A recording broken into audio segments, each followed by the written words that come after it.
Buenos días, mi nombre es Angie Paola Luque Cabrera, estudiante de la Universidad Nacional Abierta y a Distancia. Estoy cursando el cuarto periodo académico de Agronomía. La siguiente presentación es el desarrollo y el desenlace de la tarea 0, reconocer la microbiología y sus contribuciones en la agricultura sostenible.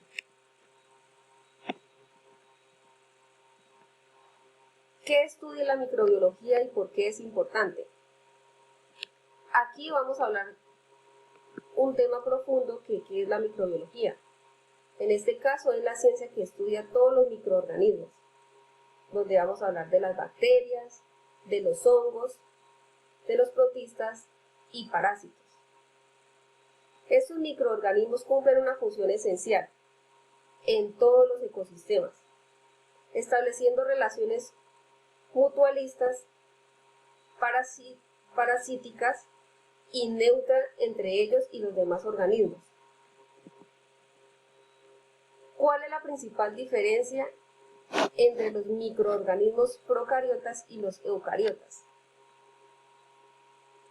Es importante. ¿Por qué? Porque los eucariotas es la célula que está compuesta y tiene un solo núcleo. En este caso estamos hablando de los animales.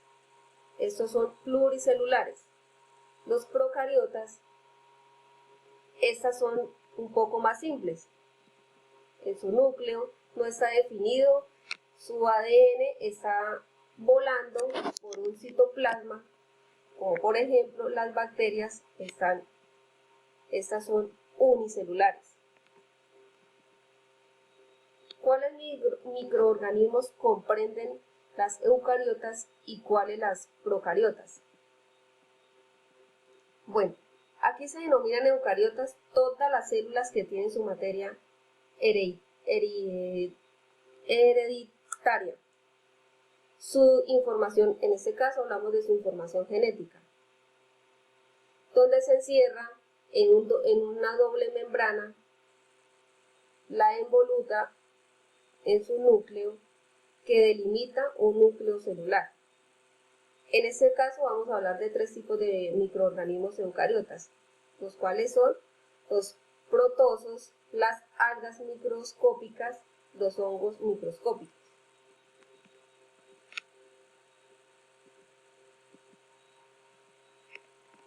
Bueno, aquí nos muestra que las bacterias son una de las formas de vida más abundante en la Tierra. Eso lo sabemos porque nosotros en cualquier lugar estamos recibiendo bacterias. En el lugar, creo yo, que donde más recibimos las bacterias y donde más se guardan es en nuestras uñas. Estamos hablando en el tema personal. Debemos cuidarnos, pronunciándonos más con el autocuidado y más ahorita en el tema del COVID-19. Por otro lado, las bacterias tienen un papel funcional ecológico específico. Por ejemplo, algunas realizan la degradación de la misma materia orgánica. Otras integran su metabolismo con el de los seres humanos.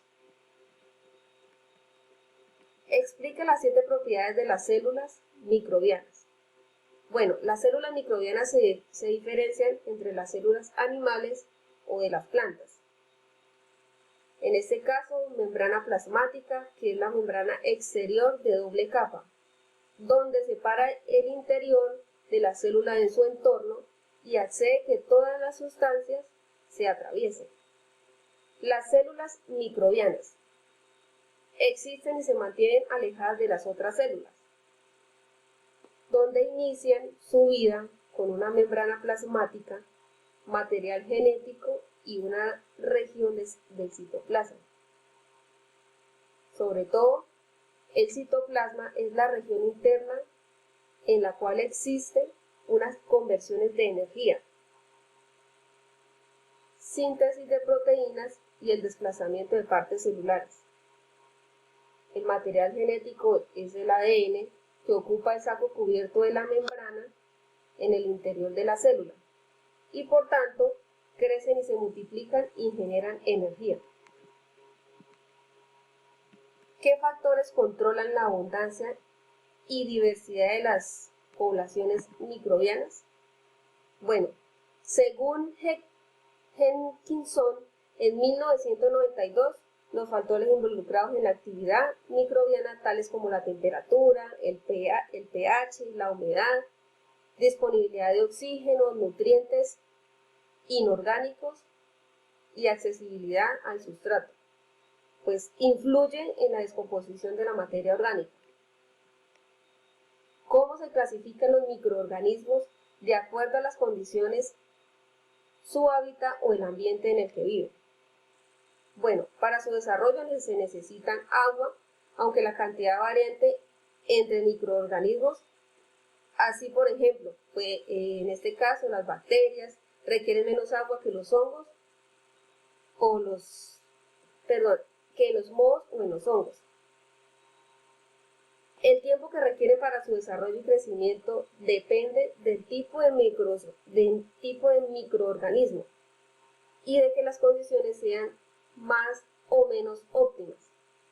Su alimentación y supervivencia se requiere de nutrientes en proteínas o carbohidratos. Por otro lado, los microorganismos suelen tener rangos estrechos de temperaturas en los que se desarrollan de forma óptima y varían en algunos grupos a otros. Las bacterias pueden requerir oxígeno para sobrevivir. Su ausencia completa o tolerar el oxígeno. Los hongos y demás microorganismos eucariotas suelen ser aerobios.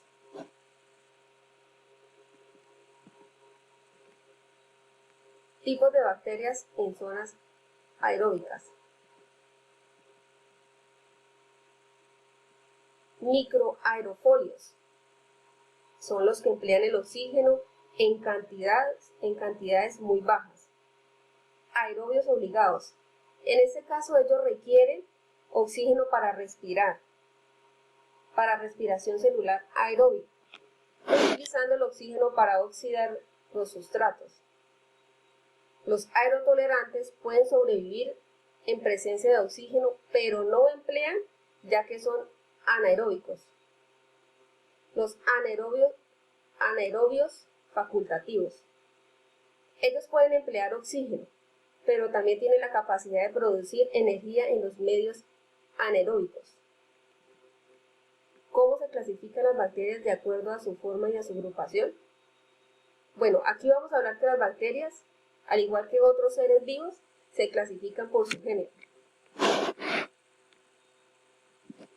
Tinción, que son las bacterias que se clasifican por el color que ellos mismos adquieren, después de que se les apliquen ciertos productos químicos. La composición de genética. Pruebas especializadas que permiten determinar todas sus diferencias en la composición genética. Necesidad de oxígeno. Las bacterias también pueden ser clasificadas en dos grupos según su necesidad de oxígeno para vivir y crecer, o no lo puede ser necesario. ¿Dónde se encuentran los microorganismos en la Tierra o cómo se encuentran distribuidos en los diferentes hábitats? Esta parte es súper importante porque todos los microorganismos se encuentran en todas partes, en los alimentos, en nuestro cuerpo, en los objetos que tenemos en la casa, en la moto, en el carro, en el ambiente.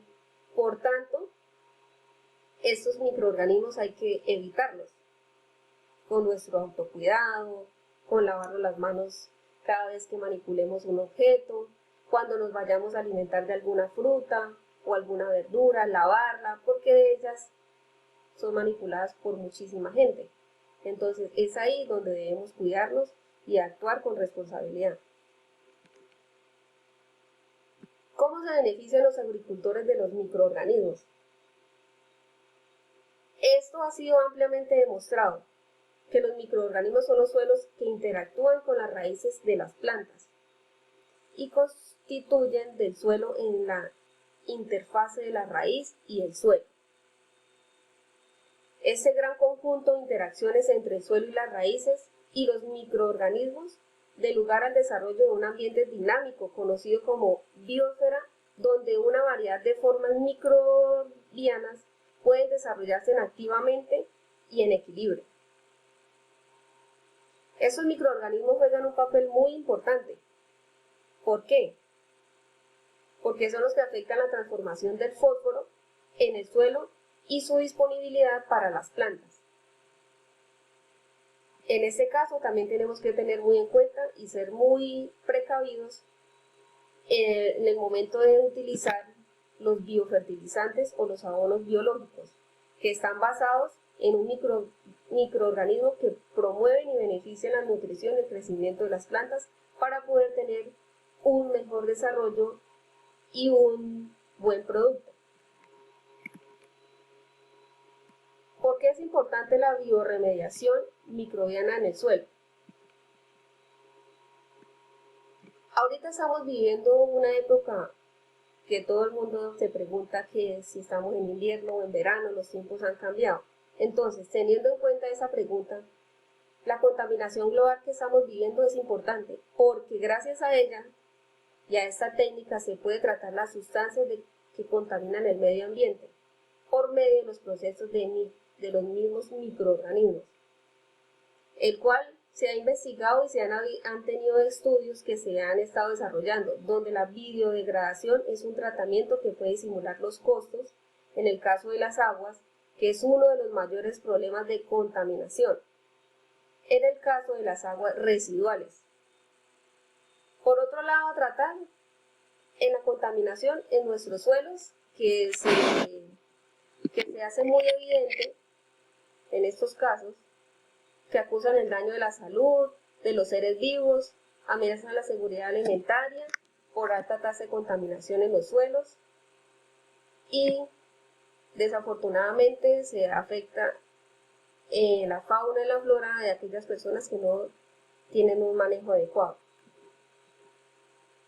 ¿Qué estrategia de bioremediación le llama la atención y por qué? Bioremediación microbiana en la producción agrícola. Gracias a esta bioremediación podemos mitigar contaminaciones, en este caso en los suelos, y evitar la producción de alimentos que contaminen. Y a su vez se crean implementos para abonos orgánicos que pueden ayudar al mejoramiento de los productos. Bueno, aquí hay una pregunta importante. Seleccione un microorganismo de la tabla número 2 que podría solucionar un problema asociado al suelo en su región y mencione brevemente cómo sería la acción microbiana de este microorganismo. Aquí yo vivo en Puerto Concordia. En este municipio, que es el último municipio del sur del Meta, muy cerca a San José del Guaviare, aquí los campesinos, ellos no tratan, bueno, se puede decir así, que es muy mínima la posibilidad de que ellos cuiden el medio ambiente. Yo he hecho campañas donde les he explicado que todos los, a ellos hay que decirles así, todos los venenos que ustedes utilicen, los fertilizantes, por favor denles un manejo adecuado. Todos estos tarritos hay que guardarlos por la contaminación. Aquí se utiliza mucho el glifosato, que es un herbicida clasificado como probablemente cancerígeno para los seres humanos de acuerdo a los aportes de la OMS en el año 2015. ¿Sí?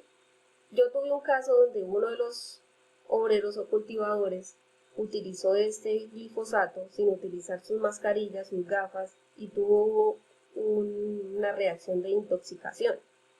Eso fue un ejemplo importante y ellos se dieron cuenta y ahorita están en la actividad de su autocuidado. Bueno, en este caso los suelos es absorbido y degradado por sus microorganismos. Esto determina una escasa movilidad tanto del glifosato como de sus principales metabolitos.